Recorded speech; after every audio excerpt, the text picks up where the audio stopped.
Alright guys, here it is finally. This is definitely one of my most requested videos of all time. We're going to dive into the draw stroke a little bit, specifically today talking about outside the waistband. I'll grab a duty holster here in a second as well, talk about some slight differences there, but for the most part, folks have been asking about kind of my draw stroke, whether it is a pure straight scoop draw or kind of the techniques behind it. And I've kind of held off. I prefer to talk about this in class and show folks in kind of a longer format and go through and tweak things.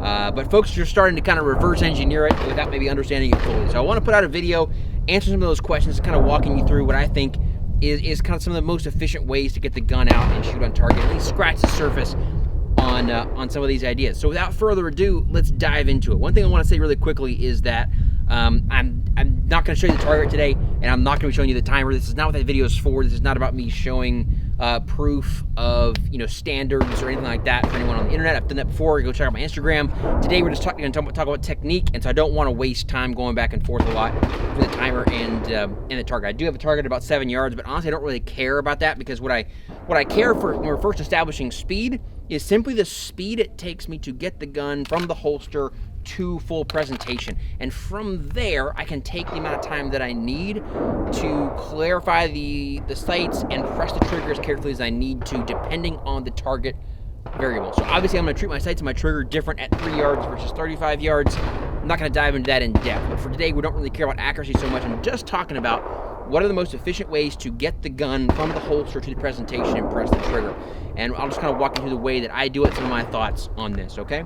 Let's start with the gun out and work our way back to the holster kind of in reverse, okay? So the first thing I want to talk about is sort of the angle and the way that we approach the gun to our full presentation, and the easy ways to pick up our sights or our dot specifically correctly. This is one of the things I teach folks that are having troubles finding the dot when they first present the gun.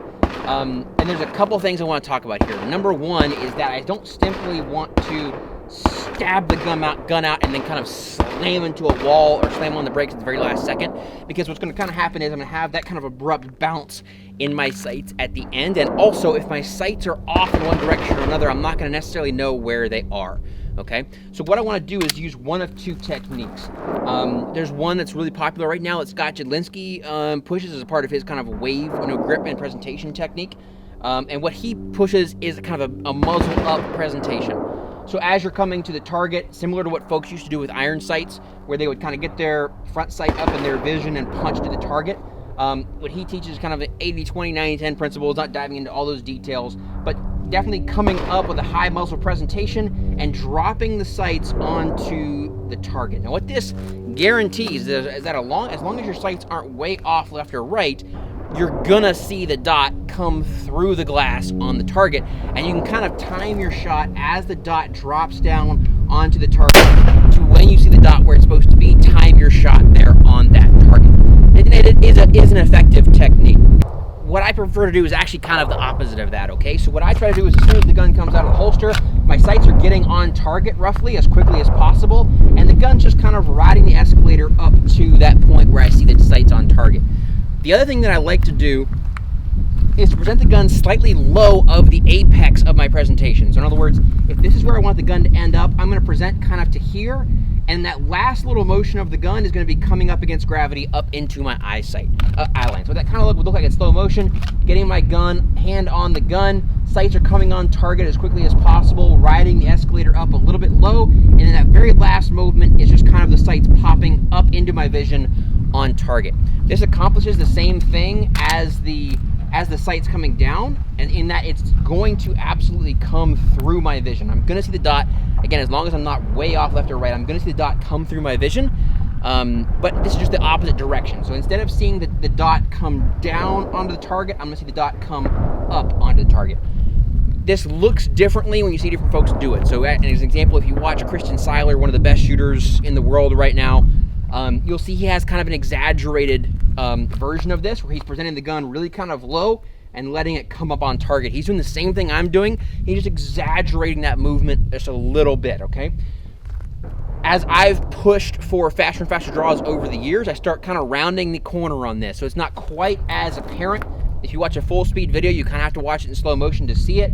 I'm not really aggressively punching the gun out and letting it come up. I'm just kind of coming straight to that point at the very last second, letting the dot come up a little bit onto the target. So I'm seeing my dot come up through the center of my glass. The advantage of this to me is that instead of punching the gun straight out and hitting the brakes, I'm giving that last little 5%. I'm allowing the energy of the presentation to bleed off against gravity, right? So the idea is if I was to let my hands come off the gun at the very last second, the gun would fall straight down. I would not be throwing the gun at the target. Picked up that tip from Ron Avery. He's got a lot of good stuff on the draw from back in the day, right? So that's kind of the way that I look at it. As the gun comes up into the target, it's a little bit low, and I'm allowing the sights to come up onto target. It's a great way to help folks that are having troubles finding the dot, okay? As I present the gun, I want to be marrying my hands as early as possible. I do not subscribe to this whole clapping your hands out here thing. This is where your hands should be coming together. I disagree with that wholeheartedly. The way that I do the draw is that as my firing hand gets to the gun, my support hand is going to come flat against my body as close to the path of the gun as possible for outside the waistband. So if I stage it right here, I'm simply going to let the muzzle pop past my hand to where I don't have any danger of muzzling myself. And from here, I'm going to start building my grip together and coming out towards my presentation. The reason it's important to do this early is it gives me as much time as possible to build my grip on the pistol. If I just kind of clap my hands together at the last second and they don't land perfectly, I have less time to fix that. Versus when I come here, number one, my hands are still moving slowly. I haven't reached peak speed until about here. So I'm a little bit easier to hit that target, and I have more time to build the grip as the gun comes out to the target. So I want to start building that grip as early as possible. So again, what I'm going to do is on the beep or the start command or whatever it is, as soon as I start moving this hand to the gun, this hand moves to its kind of index point in the path of the gun. So that would kind of look like it's just right here. I'm getting my hand here and my hand on the gun at roughly the same time. Okay, and then I'm going to build that grip again as the gun comes out to the target and pops up into my line of sight. All that's pretty standard. Now we get to the interesting stuff, okay, which is how do we even shave more time off? And this comes to getting my firing hand on the gun as efficiently as I possibly can. Over the years, the most common types of descriptions for the ways of getting my hand on the gun have been the scoop and kind of the snatch, if you will, okay? The scoop has been thought of similar to like an old Western style gunfighter drawdown, right? Where my hand starts below my belt, and when I start moving my hands, they never stop moving. So my hand just kind of comes straight up through the gun and presents onto the target without ever stopping at the holster, right? This has always been known as being the fastest way to get the gun out of the holster. However, no one's really taught it or used it because it lacks consistency. It's very difficult to just slap my hand through the gun, and as in this case, exactly what happened. My hand ended up low on the pistol. And so in real shooting, when I'm not just doing a one-shot drawdown, that grip is so crucial on the pistol. And so we want to sacrifice time if needed to get the good grip on the pistol and not really do that scoop. I don't really recommend a pure scoop to anybody, even though a lot of folks on the internet think that's what I'm doing, okay? The snatch, as always, is just the traditional come over the top of the gun and grab the gun out of the holster, if you will. The advantage for this is that I can use my beaver tail as kind of a funnel to bring my hand down into the beaver tail, and I'm making sure, based upon that index, that my grip is going to be exactly where I want it to be every single time. The way that I developed the hybrid draw stroke that I actually use actually came from concealed carry. So in concealed carry, I have a gun that's tight against my body, and I don't want to stab my thumb behind the gun, kind of in between the gun and my body, because there's holster there, and there's obviously I'm squeezing it between the gun and my body. It's a lot easier to get my thumb hung up on things and not actually end up where that I want. It just kind of slows me down. So what folks end up using for concealed carry is something called the claw grip a lot, where I'm simply slapping my hand onto the pistol with my thumb over kind of where the rear sight would be on my pistol, drawing from here, and then as I present to the target, dropping that thumb behind the pistol where it goes. So what occurred to me is, why can't I use that exact same grip in an out to the waistband draw? So from my start position, I try to start with my hand a little bit behind the gun if I have that opportunity. And my first index point, my first touch point on the pistol is the first knuckle of my middle finger. I'm slapping that on the bottom side of the trigger guard. I'm kind of using the trigger guard and the grip of my pistol as a funnel to slap that finger into the exact point that I want it to land on the pistol. If I land a little low, I'll slide up. If I land a little bit high, I can slide in. This is one of the reasons I don't have any kind of texturing on the bottom of my trigger guard, as well as here at the top of the grip, because I actually want the ability to slide into place there and get that grip where it's supposed to be. As I hit that point, my hand just naturally comes over the top, and I stop right here with my thumb on the top of the pistol, and the gun just comes out from here. So if I do this in slow motion, what would this kind of look like? And I make ready, I kind of get my grip where I want it. I essentially maintain the shape of this grip in my hand as I come down to my start position. On the beat, my hand just starts riding up my holster. I find that index spot, hesitate just maybe half a tenth or something to clamp my thumb on the top of the gun where it belongs, and it comes out from here as I build my grip. When I first started, this was a little bit more obvious, right? Because I was taking more time to build my grip, and kind of it looked more like that. There was an obvious hesitation on the holster. As I've developed this technique forward, it looks a lot more like my hand's not really stopping on the pistol at all, and the gun's just coming out. So that's where folks get the idea that it's a scoop draw. I don't teach a scoop draw. I don't recommend you do a pure scoop draw. You're just kind of coming straight through the gun, because your grip, even though I hit it that time, may not be perfectly consistent on the gun. So what I recommend is, again, that you hesitate just slightly to get the grip on the pistol and come out from here. Now, this changes a little bit if you're shooting a different gun. So actually the OZ9 specifically that I'm shooting comes with a slightly bigger beaver tail on the back of the pistol than I prefer. So because it's polymer and because they have $50 interchangeable grip modules, I'm able to take sandpaper, Dremel, whatever tool you want to use, and sand that down a little bit. You can do this on, SIGs a little bit, MMPs a little bit, so on and so forth. Obviously a lot more expensive to repair those guns if you mess them up. Glocks, of course, come right from the factory with a very minimal beaver tail. MMPs are actually pretty good as well. You can draw all those guns just like I'm recommending.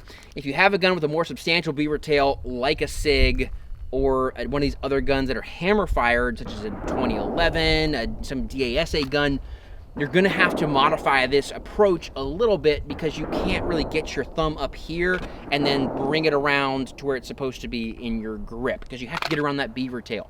There's two ways to kind of approach this. One way is, if it's just a little bit too big, is to kind of, instead of having kind of this shape of a grip, hopefully you can see this, I'm gonna extend my fingers open a little bit more. And what this is gonna allow me to do is, when I find this first index point, I'm gonna open my grip up, come around the beaver tail, get my grip, and come out from here. And this is kind of what I use for the duty holsters method that I'm going to show you here in a second. So again, instead of this is my normal grip on the pistol, when I approach it, I'm going to open this up a little bit to give me that space to come over the top. I'm obviously exaggerating right now. Come around and grab the pistol this way. It's still more efficient than coming above the holster, diving back down on it, and kind of presenting, okay? The other way that I can do this is by coming kind of around the horn and coming behind the beaver tail. So this is still more efficient, as an example, than starting in front and coming like this, because that's more movement. I can still kind of approach it from here, and all I'm going to do is, instead of coming straight to here, I'm going to come just a little bit farther back and stab forward. So it's just coming a little bit farther back and stabbing forward, a little farther back, stab forward, right? That's kind of all it is. That's a way that I see folks getting really successful on quick draws with like a Shadow 2, something like that has a more substantial beaver tail, is by coming just a little bit farther back on the pistol and stabbing forward and coming out from there. So it's still kind of a snatch draw, but it's just a really efficient, kind of optimized approach to it, okay? Let's explore what this looks like on the clock. What I want to be clear is that when you see a lot of these really, really fast draws, the hallmark of them is not hand speed. It is simply efficiency. This starts with, in an example, when I'm using a timer, it starts with a beep. I'm not waiting towards the end of the beep. I'm starting as soon as I hear the first B of the beep, if you will. Not waiting towards the P, starting with the B, very beginning of the beep, I'm starting. And I'm not gonna stop moving as much as possible all the way through the presentation. I'm gonna start prepping my trigger as I come up to the target, and as soon as my sights are on target, I'm gonna break that shot on target as efficiently as possible. So as an example, Let's say I cut this down to roughly 50% hand speed. Let's get an idea of what this would kind of look like. Stand by. That was an A zone in a 99. We can actually do better than that. Let's try to start a little bit sooner there. 92.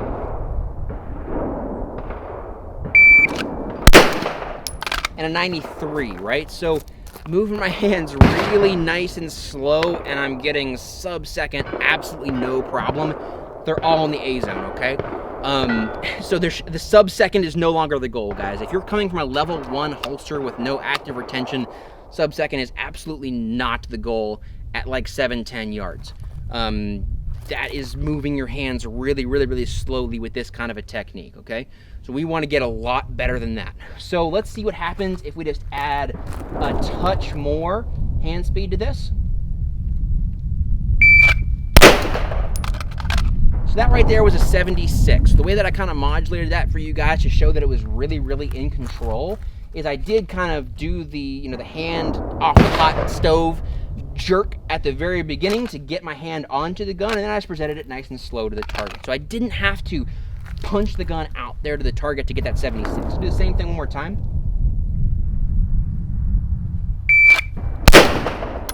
$79. 74. 67, okay? In that case, I pulled the trigger just a little bit early. It was still an A zone hit, but I pulled the trigger a little bit early coming up to the presentation, which took off about another half a tenth, okay? So as you can see, a lot of that efficiency comes from getting my hand on the gun more quickly and then just simply being efficient throughout the entire motion.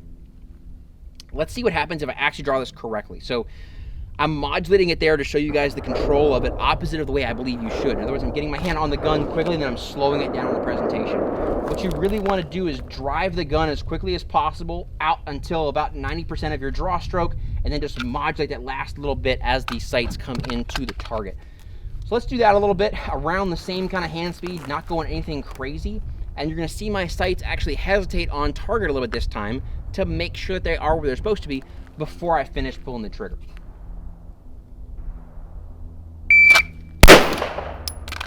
$74.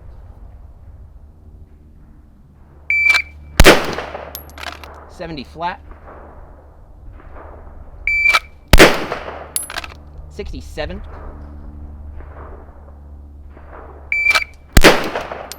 66, okay? Those last two I didn't really hesitate that much. I just fired as soon as I saw the color of the dot. Before we get too crazy, I'll show you the target really quickly. There's going to be more hits in here than I've shot just now, because hopefully you guys can kind of see that. I know it's really bright out here today, but they're all in the A zone at 7 yards. I was shooting that target for some other work earlier as well. So that's kind of what's possible with this kind of approach to the draw. Let's push it a little bit and just see what happens if we're not, if target's at 3 yards, right? I don't have to guarantee maybe an A zone hit on this target every single time. Let's just pick it up. Let's push the hand speed a little bit and see what's kind of possible here. That was a 53.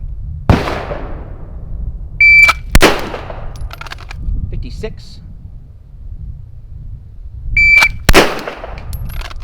53. And that was a 49, and I have a malfunction. That one was a little bit low. Pulled the trigger a little bit too soon coming into the target on that one. So that was a Charlie, but actually the rest of those did happen to be alphas. I'm not even gonna show you the trigger because the target, I don't care if you believe me, because that's not 100% consistent at that speed.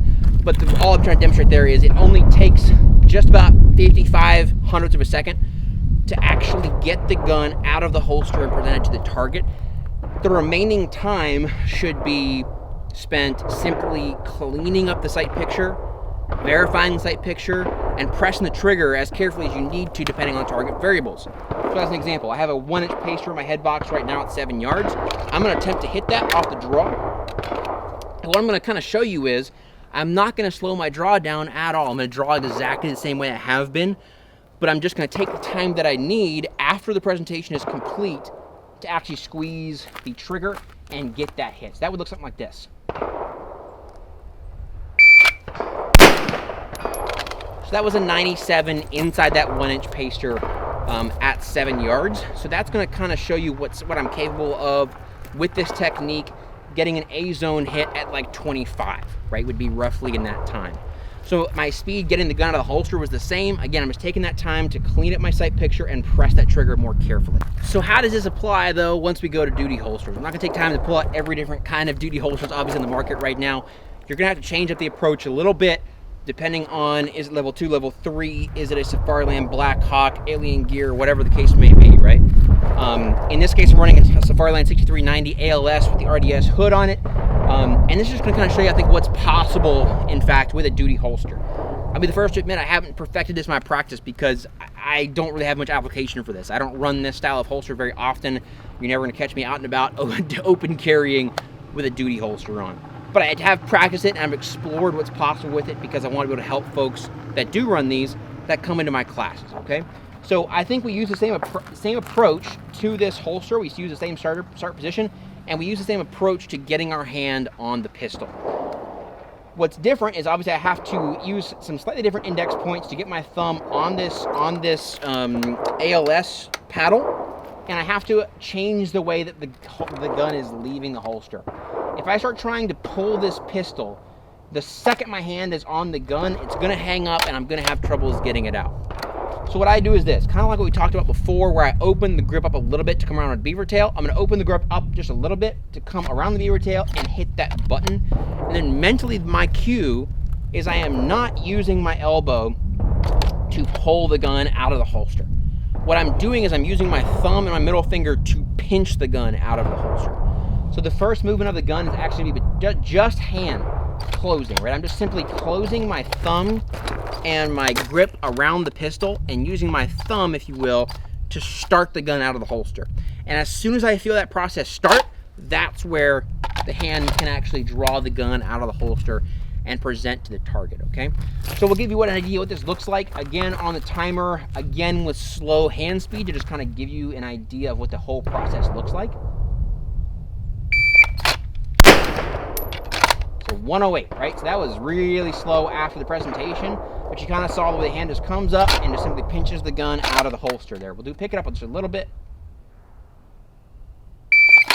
So that was a 92.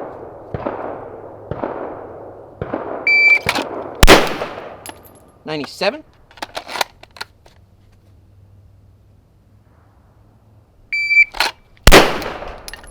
$95. So we're getting mid-90s at 50% hand speed, just in the efficiency of coming up, pinching the gun out, and pressing the trigger as soon as the sights are on target, okay? So let's clean that up a little bit, start picking up hand speed just a smidge. We'll get down to the 0.8s. 8-1.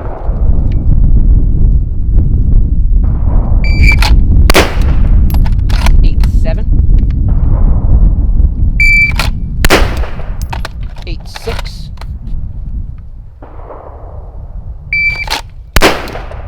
8.5, okay?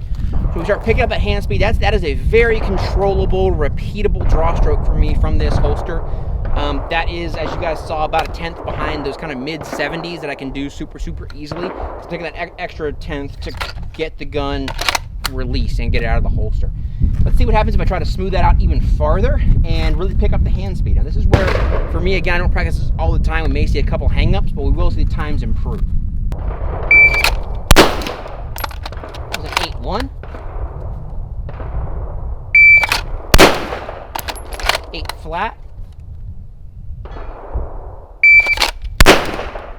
7-8. Missed that one. And a 7-4. So those mid-70s are more than possible. If you really get crazy with it, you can push it down into the 6s. However, I don't think it's, for me anyway, my amount of practice with this holster, I haven't been able to consistently do it in the 6s without having those hang-ups. As you see, I still have them every once in a while. When you just kind of miss that button and the old habits click in, and instead of pinching the gun out of the holster, you start pinching it, right? That's just something that you have to do with more practice on these holsters, but you kind of see what's possible using this draw stroke. Last thing technique-wise I want to talk about is holster design. So one of the key things that allows you to do this particular draw super effectively and efficiently is the way that your holster designed. Specifically, is there a bunch of excess material below the trigger guard that's in your way of the hand coming up to the gun? The vast majority of Kydex holsters designed on the market today, specifically for the tactical market, have a bunch of material down here, especially, by the way, if it's a light bearing holster, because that will take away the ability for the screws to be down here and pushes those to the rear. There's some really good companies that are making holsters like this. This one right here is a Tier 1 concealed Optio V2, where they've really streamlined the absence of material back here below the trigger guard, to where from my start position I can come straight up without any material being in the way. What I've done with some of my other holsters, such as my T-Rex Arms Ragnarok, is I've simply modified them to support this. So, as an example, if there is a screw below the trigger guard here, I'll take that out, I'll grind away the Kydex, I'll drill a new hole down here at the bottom, and I'll move that screw farther down on the holster. That'll, of course, avoid your warranty and also so on and so forth, but what it allows you to do is approach the gun in a way that's a little bit better than you could otherwise. Anything you have a light bearing holster or something where you can't streamline it all the way down, you'll notice I have my gun canted a little bit, which is really good. What I essentially want is to have my grip roughly parallel with the ground when I'm here in the holster, so that I can take my grip, have it straight up and down, and come straight to the gun. So when you have a light bearing holster, it's going to have more material down here at the very bottom, but it's not in the way if you start your grip just a little bit farther to the rear and come kind of forward with that approach to the gun. Okay, so again, you may just need to start your grip a little bit farther back, kind of use your thumb as a spacer, and come to the gun like so. So there's different ways to work around it depending on what kind of gear you're running, but a good holster with not a whole lot of extra material in the back is going to really support this draw stroke as best as possible. How do you train to get these kind of draws? Well, first of all, you do it in dry fire, right? You don't really spend time doing this in live fire. You're just going to be wasting ammo. The main thing I want to impress on you guys is that when you're racing your par times in dry fire, and that is the way to get faster at it, right? You have to set a par time, you have to push to beat that par time, and once you're beating that par time consistently, you have to lower the par time. But when you're pushing to beat those par times, the thing that determines whether or not you beat the par time is not, did I pull the trigger before the beep? The main thing to pay attention to is, did you see your sights before the beep? That's the real finish to the draw stroke, if you will. Because I can pull the trigger here and knock 2/10 off my draw stroke. But did I really actually hit an accurate shot from there? There's no way to know if I wasn't actually seeing my sights. So I'll give you a quick behind the scenes look into what my dry fire would look like a lot of times when I'm pushing a par time. So I've just set my par time at 0.8, and I'm going to try to beat that par time. The way this is going to work is, as soon as I hear the first beep, the gun's going to be coming out of the holster, and my goal is to see my sights on the target and have my trigger prepped, and I'm just simply waiting for that beep. If I'm constantly waiting for the beep after I accomplish that, then I know I beat 0.8. If I didn't, then I know that I missed it, right? So that'll just look something like this. Ah. All right, got my own head there. Hang on. There's one.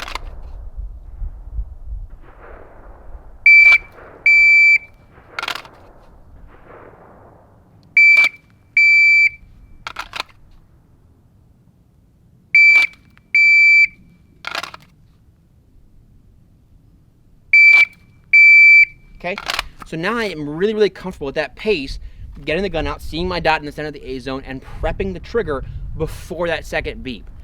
Now, if I want to start adding some trigger presses in there just to kind of verify, I can, right? So that would kind of look something like this. Right, there's one. Grip wasn't perfect. 2.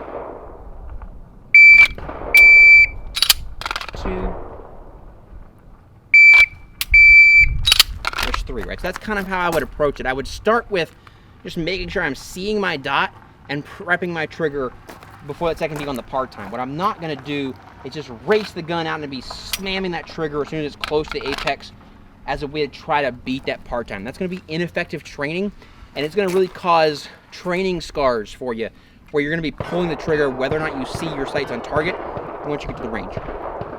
hopefully that's helpful for you guys. It's kind of a look at my thoughts on how to approach efficiencies in the outside the waistband draw stroke. Hopefully it's helpful for you guys.